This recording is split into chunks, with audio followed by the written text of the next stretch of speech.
안녕하세요. 오늘 알아볼 종목은 미스터 블루입니다. 코스닥에 등록되어 있고요. 207760입니다.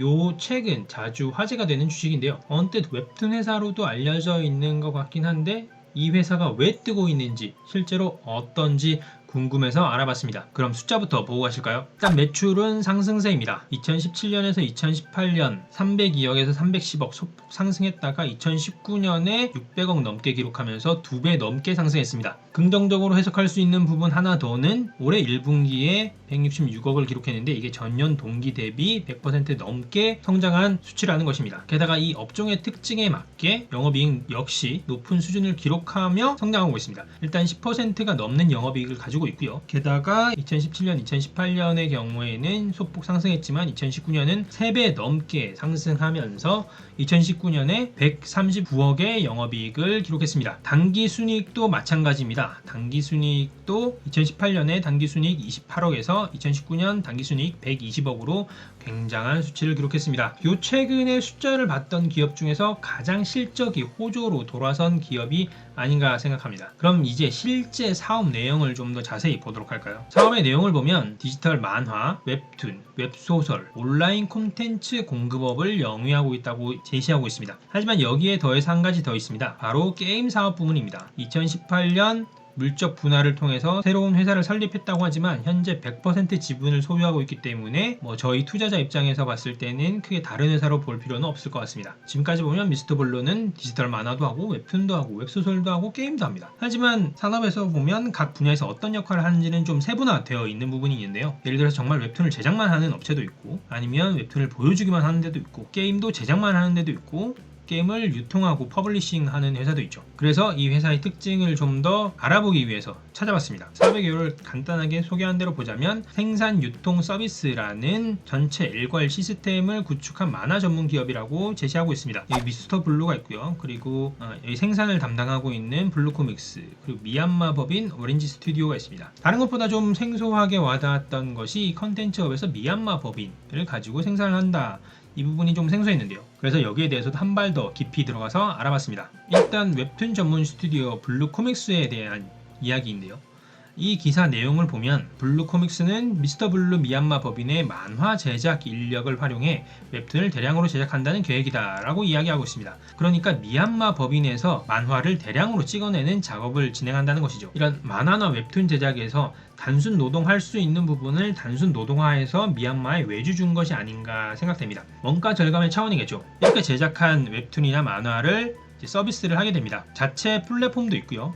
그리고 기존의 네이버나 카카오 페이지와 같은 플랫폼을 통해서 제공하기도 합니다. 이렇게 웹툰으로만 끝내는 것은 아니고요. 오프라인 만화 역시 출판을 하고 있습니다. 브랜드 있는 만화 작가와 공급 계약을 맺은 것으로 보이고요. 그리고 실제 판매는 아무래도 출판 만화 같은 경우에는 한국보다는 일본이 좀 더 활성화되어 있어서 그런지 일본 기업인 일본 소프트뱅크 크리에이티브에 공급을 하고 있다고 밝히고 있습니다. 그리고 소프트뱅크는 스타트업에 투자도 많이 하는 기업이니까 단순하게 유통 파트너로만 보기보다는 다양한 관점에서 파트너십을 가져갈 수 있는 적절한 메이트를 구했다고 볼 수 있을 듯 합니다. 제가 웹툰도 보고 만화도 보고 유통이나 어떻게 하는지를 봤는데요.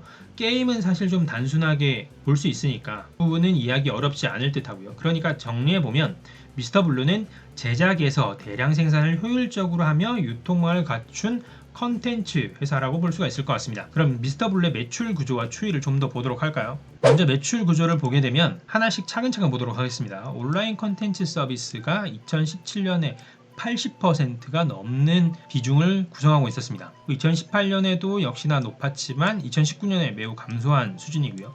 하지만 그 금액이 감소한 것은 아니고요. 그 금액은 240억에서 260억, 280억으로 지속적으로 상승하고 있었습니다. 이 비중이 줄어든 것은 바로 게임의 영향입니다. 2017년 6%밖에 안 했던 게임의 비중이 2019년 50%가 넘는 비중을 차지하게 되었습니다. 매출 역시 2017년 19억밖에 안 했던 게임의 매출이 2019년 320억을 넘는 가치를 창출해냈습니다. 2018년과 비교하자면 거의 20배 가까이 성장한 셈이죠. 만화 출판의 경우에는 그 비중도 지속적으로 감소세에 있고 매출액 역시 지속적인 감소세에 있습니다. 어쨌거나 역시 컨텐츠라서 하나의 대박이 많은 것을 뒤바꾼 듯합니다. 그럼 이제 전체 숫자의 흐름도 한번 보도록 하죠. 일단 모든 부분에서 늘었습니다. 유동자산도 늘었고요. 비유동자산도 늘었고 전체 부채에서도 늘었습니다. 자본 역시도 늘었습니다. 유동자산에서 많이 증가하는 것은 현금 및 현금성 자산 계정이고요. 아무래도 매출이 많이 늘게 되면서 그 효과를 받은 것이 아닌가 생각됩니다. 그리고 매출 채권도 늘었고요. 부채에서는 단기 차입금도 늘었고 유동계약 부채 그리고 단기 법인세 부채 이런 것들이 조금씩 늘었습니다. 그리고 사실 가장 중요하게 보이는 부분은 바로 자본의 계정인데요. 자본에서 많이 늘어난 부분은 바로 이익잉여금입니다. 그만큼 매출이 많이 발생해서 돈이 남았다는 얘기가 되겠죠. 이 돈에 대한 다음 투자가 궁금해지는 부분입니다. 그리고 손익계산서를 보게 되면 앞에서 본 것처럼 매출은 일단 대폭 늘었고요. 영업 비용도 늘긴 했지만 매출의 상승폭만큼은 아닙니다. 매출은 2배 상승하는 사이 영업 비용은 1.7배 정도밖에 상승을 하지 않았기 때문에 영업이익은 대폭 증가했습니다. 그리고 당기순이익에 영향을 끼치는 것들 중에서는 오히려 금융비용은 좀 감소했고요. 그러다 보니까 실제 당기순이익은 꽤나 큰 폭으로 상승했습니다. 지금이 2020년 중반이 되었으니까 그러면 2020년 1분기 보고서도 한번 보고 가도록 하죠. 대략적인 내용은 앞에서 봤으니까 손익계산서만 보고 가도록 하죠. 일단 매출은 대폭 늘었고요. 영업비용도 늘긴 했지만 매출은 앞에서 본 것처럼 2배 이상 증가했습니다. 하지만 업의 특성상 비용은 1.5배 정도 증가했고요. 덕분에 영업이익은 3배가 넘게 증가한 셈이 되었습니다. 2019년 1분기 9억 원 정도에서 2020년 1분기 28억 원이 넘는 수준으로 증가했습니다. 다만 앞에 다른 보고서나 회계 연도와는 다르게 금융 비용이 꽤나 많은 수준으로 증가했는데요. 2019년 1분기에 비교하자면 한 6배 가까이 증가했습니다. 덕분에 영업이익은 3배 정도 늘었다라고 했지만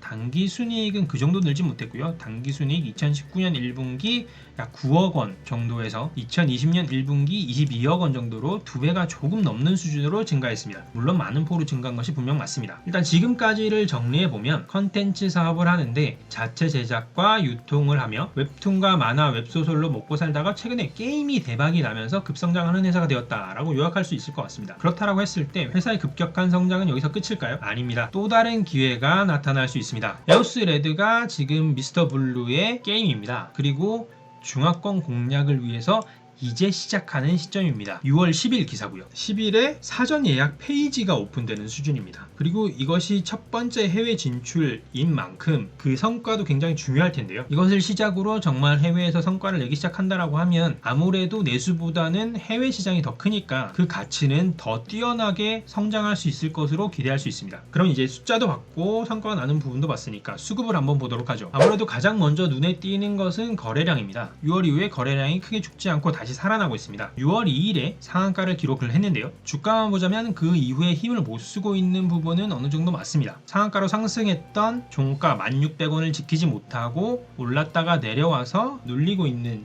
형국인데요. 하지만 조금씩 상승을 하면서 내일이나 다음 주 초반에는 1600원의 시초가가 다가갈 것 같은데 그때 또다시 한번 주목해 볼 만하지 않을까 싶습니다. 그리고 한 가지 더 주목해 볼 만한 것이 있는데요. 상한가를 기록한 6월 2일 기관의 매수가 들어온 다음부터 기관이 꾸준하게 매수를 하고 있다는 부분입니다. 그렇기 때문에 한번 탄력을 받으면 어디까지 상승할 수 있을지 그것을 가늠하기 힘든 수준은 아닐까 생각합니다. 그리고 또 하나 제가 생각하는 특징은 바로 장중의 거래입니다. 3분봉인데요. 아무래도 최근에 주목을 받고 있는 주식은 주로 바이오주다 보니 장 초반에 미스터블루는 상승한 것이 그 끝이 아닌 경우가 많은 것 같습니다. 6월 9일을 보더라도 장 초반에 상승했다가 꾸준한 상승세를 기록했고요. 6월 10일에는 오후 2시에 상승세를 기록을 했고 6월 11일 오늘은 장 초반의 상승세가 빠졌다가 다시 올라가는 형태로 지속되었습니다. 이것을 보자면 장 초반에 혹시 놓치더라도 10시 이후에 들어가서 수익을 꾀할 수 있는 종목 중 하나가 바로 미스터블루가